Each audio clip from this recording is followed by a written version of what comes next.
Alright guys, thought I'd do a little bit of a update. It's probably going to be a bit longer than it should, but it always is. Um, like I say, I don't do these for money, to be fair, and I know some of you guys have followed me for a long time. Um, what's that? Getting nearly 20 years, guys.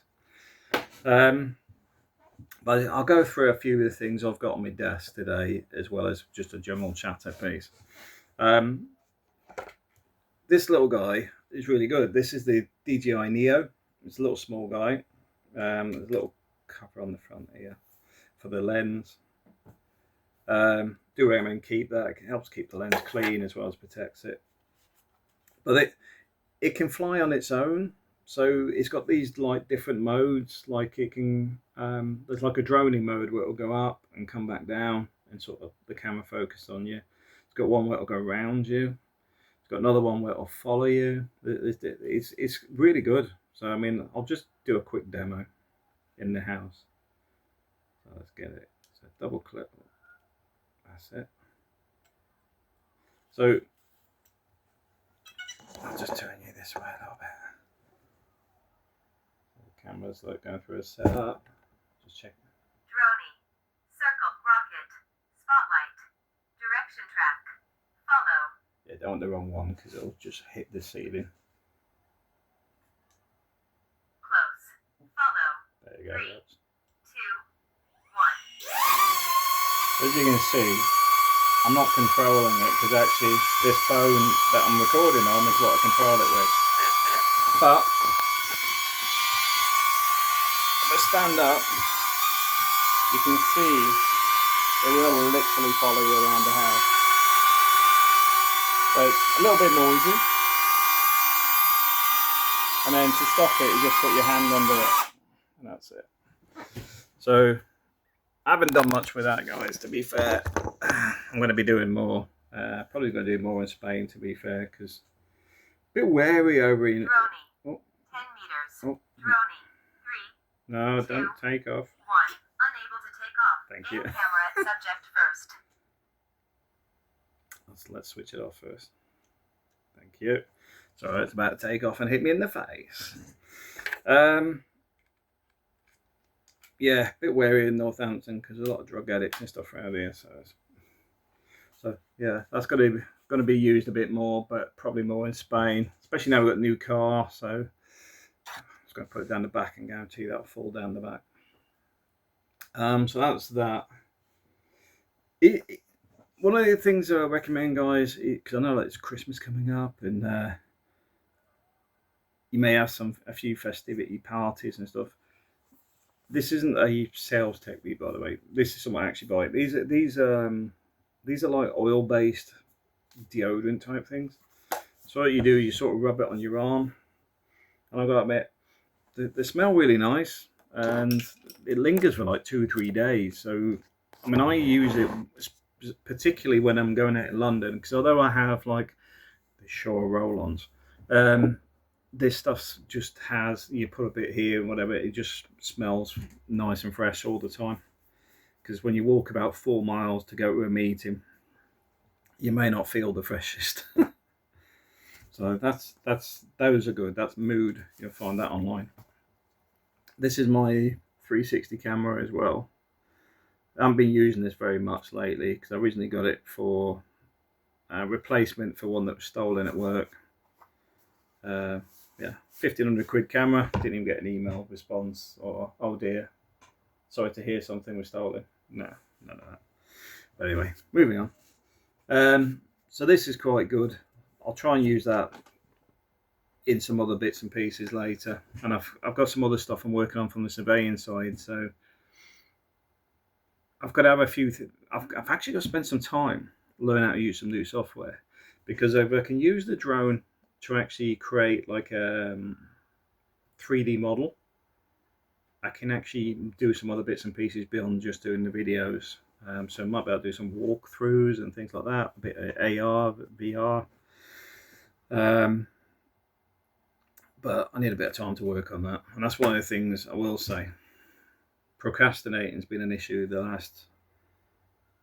last month. So although I'm doing my fitness every day, because I basically I switch the TV on, lift my weights,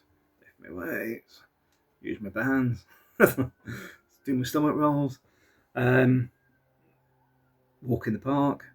I haven't been doing as much as I want with my head, because my head has been in the wrong space. Not for me. I'm having a mental breakdown thing. It's more a case of been doing spreadsheets till the point my brain is just going, Matt, just go and switch the music on and do nothing else. You know, bored to tears. So been listening to a lot of music. I've got to admit, I've got more into Rammstein lately. Been listening to a bit of Ozzy Osbourne today. I've got to admit, I'm not 100% about Ozzy. I know there'll be some die-hard fans out there, but for me, I prefer Rammstein. Foo Fighters as well, been listening to. Been going through all their stuff. Nirvana, obviously. And it's been quite good because obviously my son's into the same music stuff now, and he was quite surprised I was listening to Weezer the other night, because he likes Weezer. But he liked Weezer and Green Day, because obviously went to the Green Day concert this year. But he was surprised I was listening to Weezer, because the thing is, if somebody says, oh, I like this, I love that, because I used to be a big fan of music, and then I got into the corporate world, which meant I gave up a lot, because there was like a mentality shift, because my focus moved from enjoying life.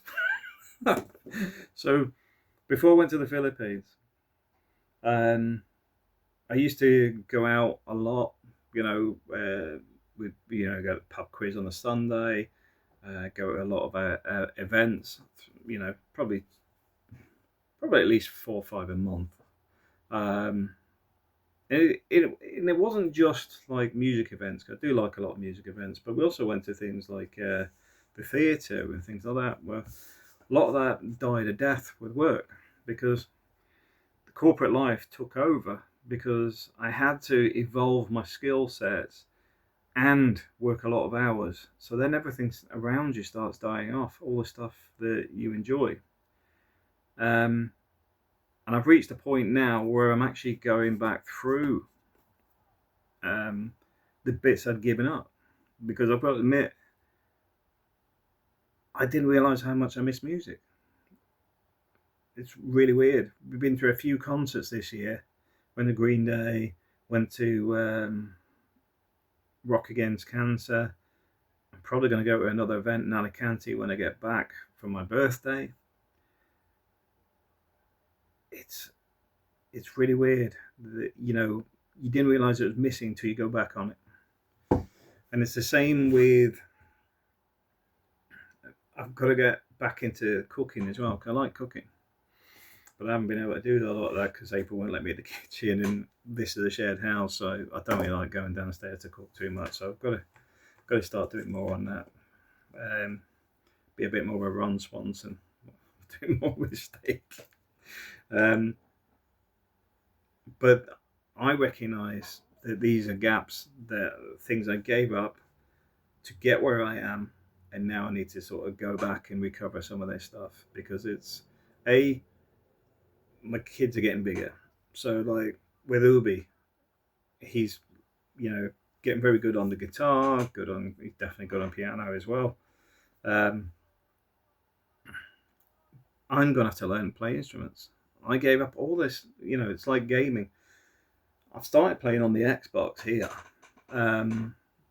because like yesterday, I've got to admit that I was procrastinating yesterday, but not.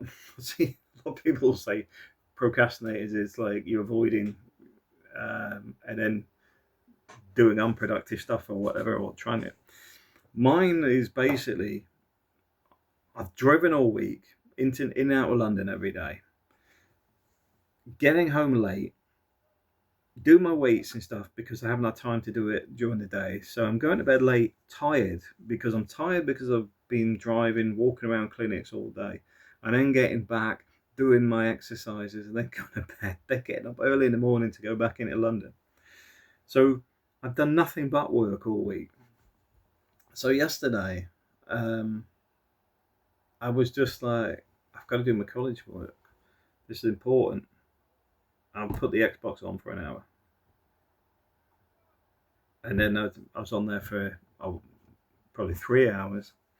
And I thought, come on, can't keep gaming all day.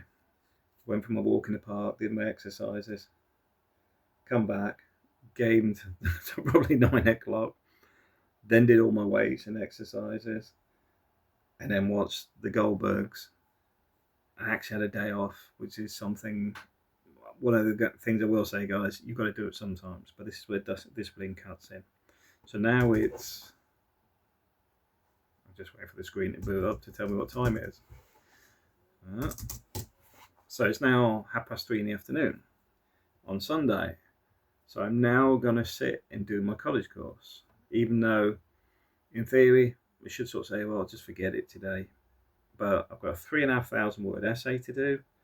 I've got some presentation pieces that I've got to feed into work as if they would change the way they would work.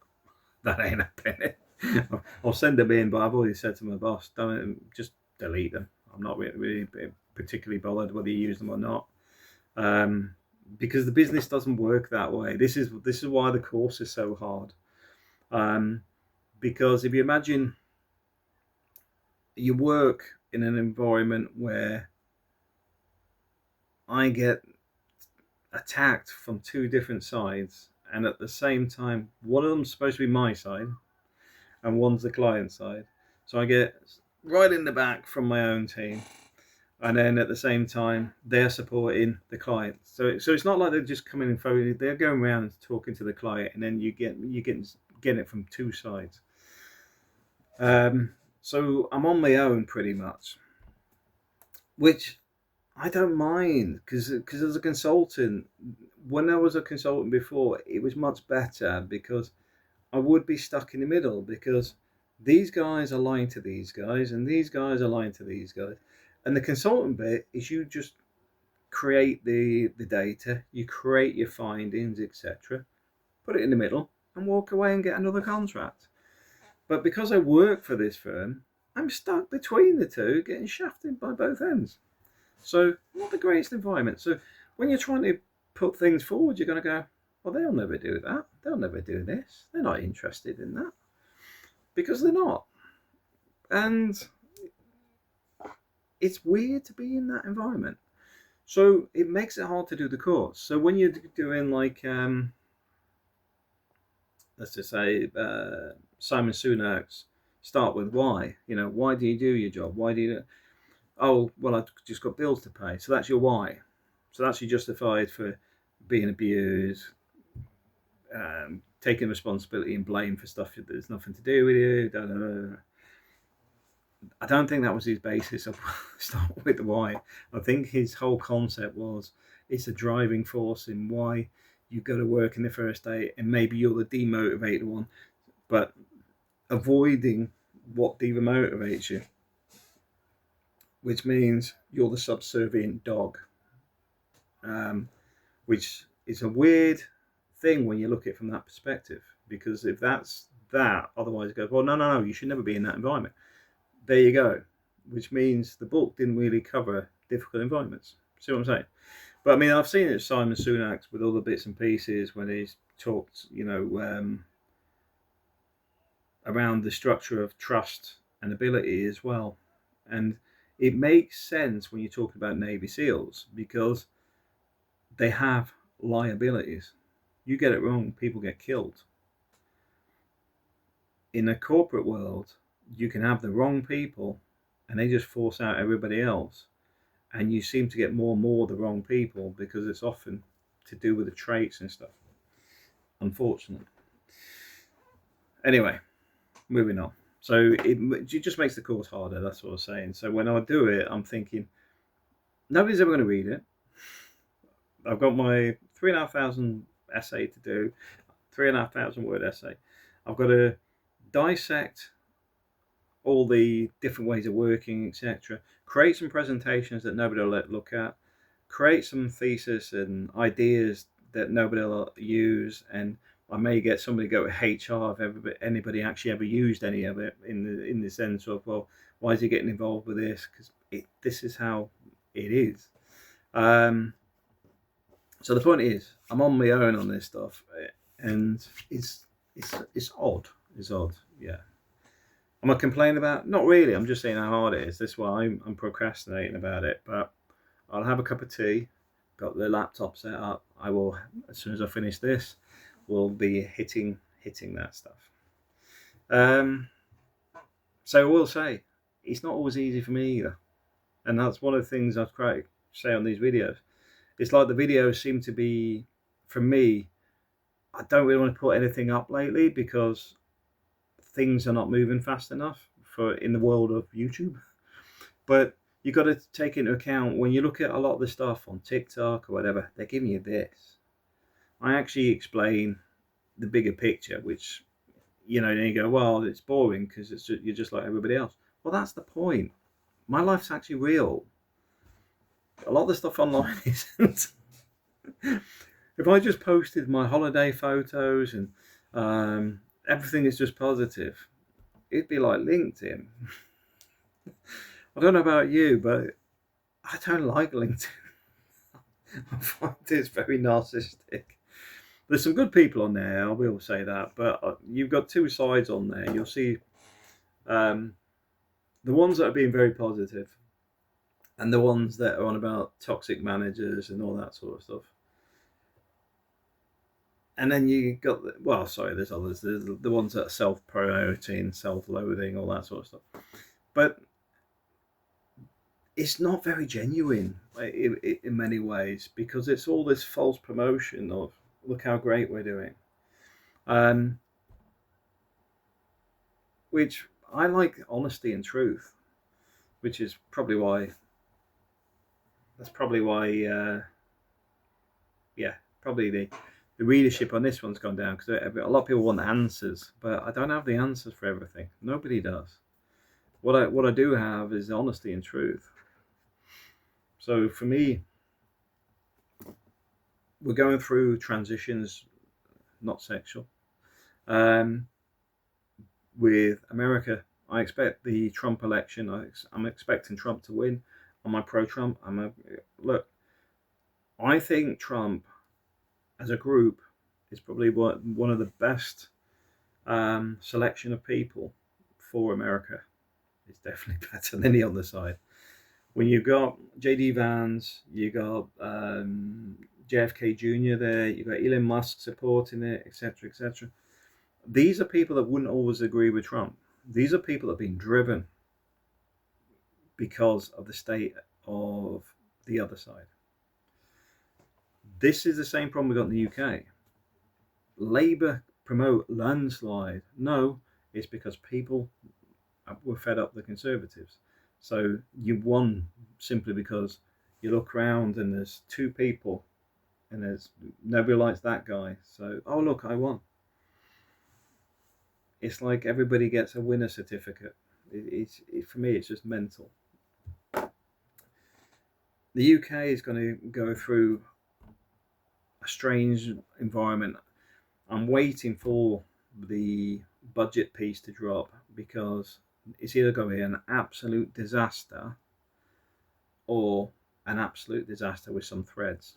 Now, what do I mean with threads? Well, if we suddenly get a load of infrastructure work come through, then my job opportunities grow because there'll be a lot of businesses out there that suddenly win a lot of construction projects, etc., etc. So there's more opportunity to find a role that's paying more money.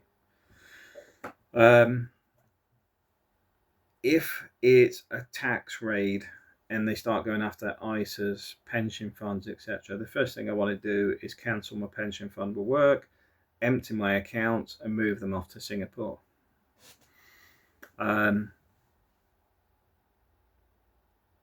That will hemorrhage the economy because I don't have that much in the UK.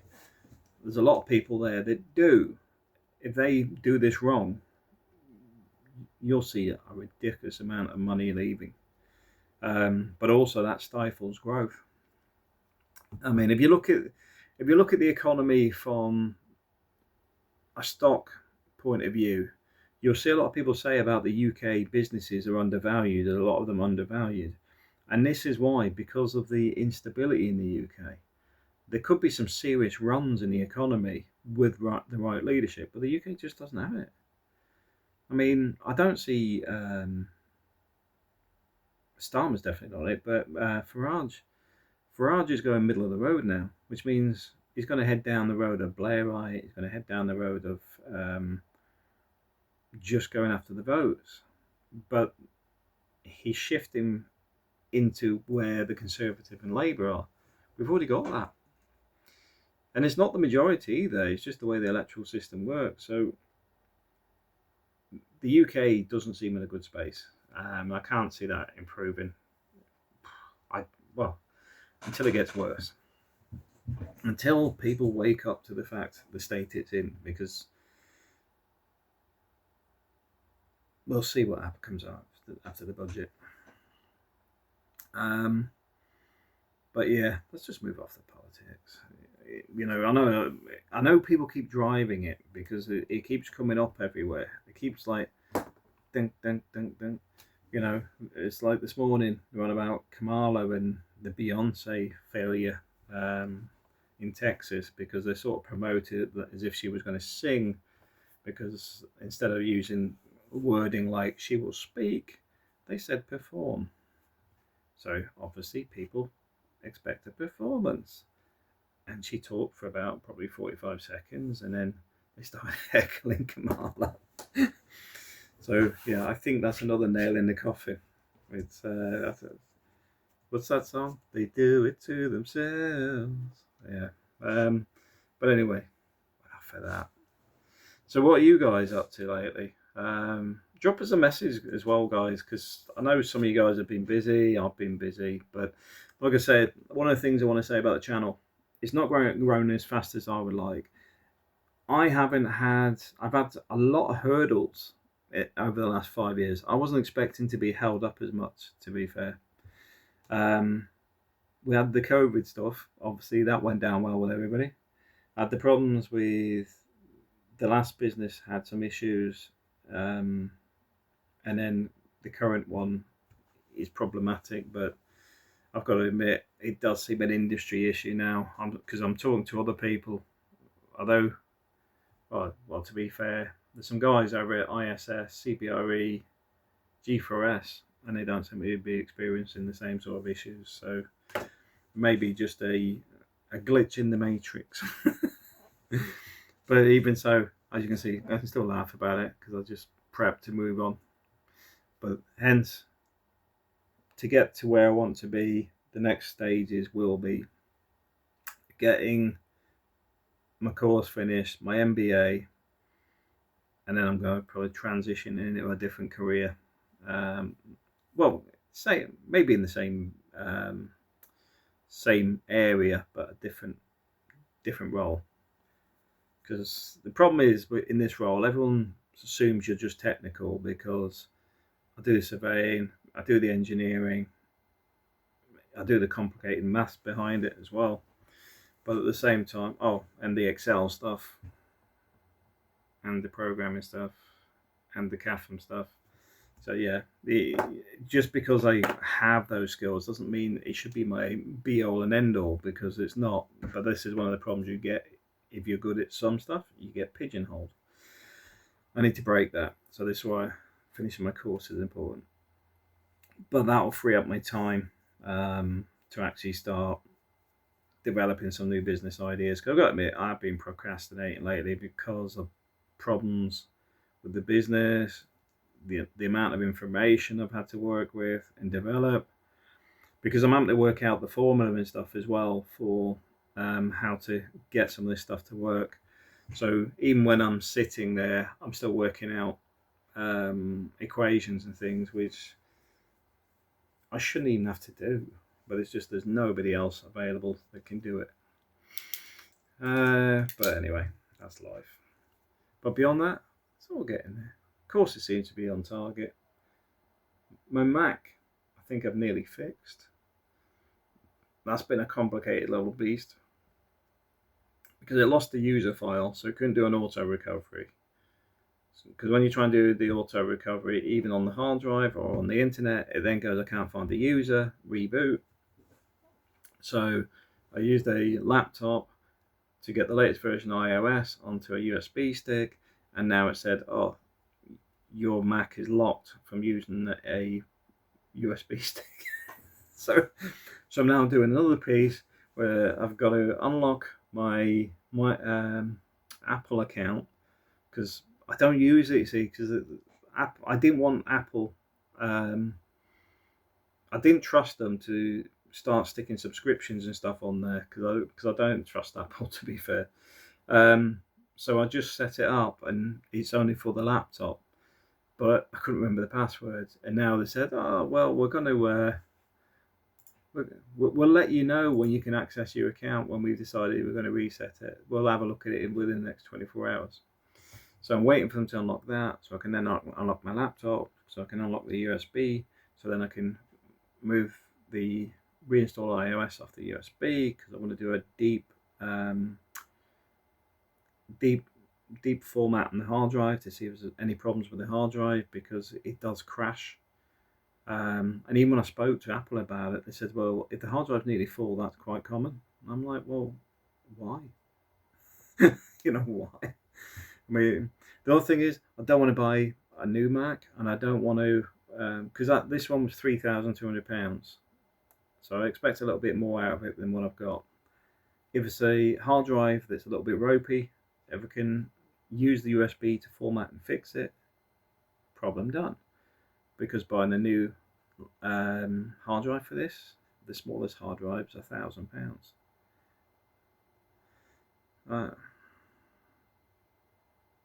Extortion. Extortion.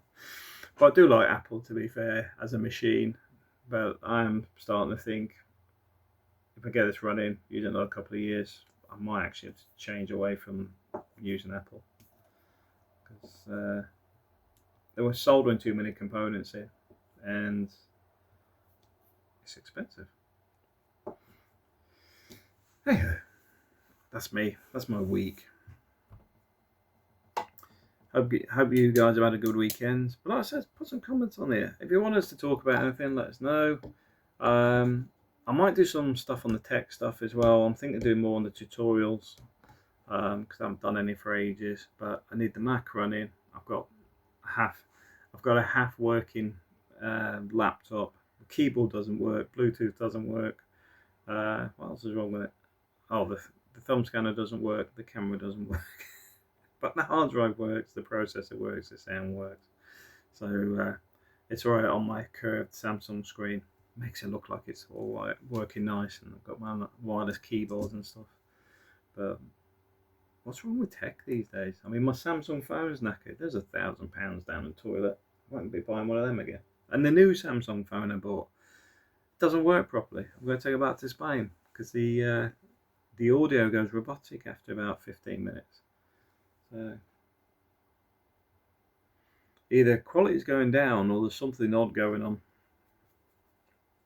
Because I was hearing about London with all the mobile phones. Where do they go? China. They send them back to China, all the stolen phones, refurbs. Anyway, guys, thanks for watching.